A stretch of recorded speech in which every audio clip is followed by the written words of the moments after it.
In this video, we're going to take a look at another modulation plugin inside Cubase, and this time we're looking at the Metalizer.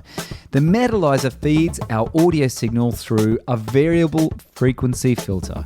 It's got a tempo sync and time modulation and feedback controls. Let's take a look at the plugin.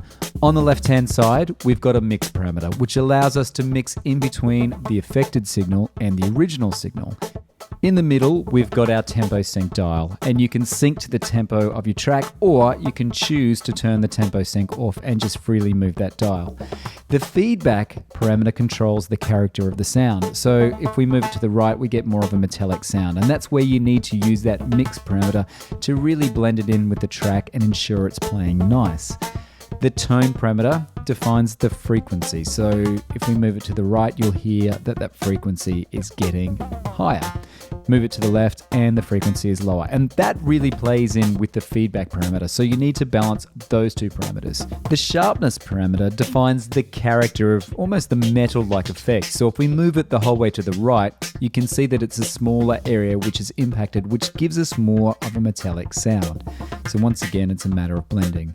You can switch the output to mono, and you can also activate and deactivate filter modulation. Now, when it's deactivated, the plugin works as a static filter. The previous audio example was drums, where basically you could hear that you could introduce some sort of harmonic content into the actual audio file. But with guitar, you can really start to hear this tempo sync making a difference and that modulation kicking in.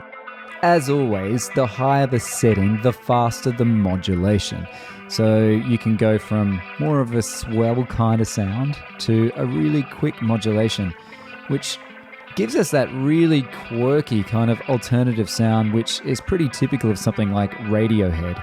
So this is a great effect to use in conjunction with, say, the VST amp rack. It's also great over the top of synths and pads. And once again, there's no rules in terms of what you apply this over the top of. Some people will be using it for sound design and using it for sound effects.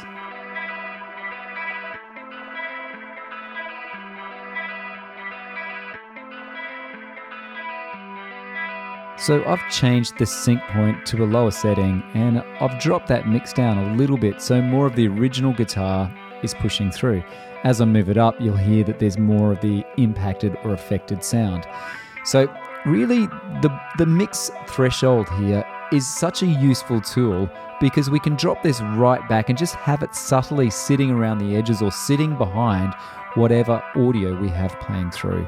Now, as always, there's a bunch of presets. Now, some of these presets might sound a little bit full on when you first apply them, but just drop the mix down and just have a little play around with the parameters. And pretty soon, I think you'll start to feel your way through what is really a unique plugin in terms of getting that metal type sound, which we don't need to have up front. We can have sitting back behind almost any type of audio track.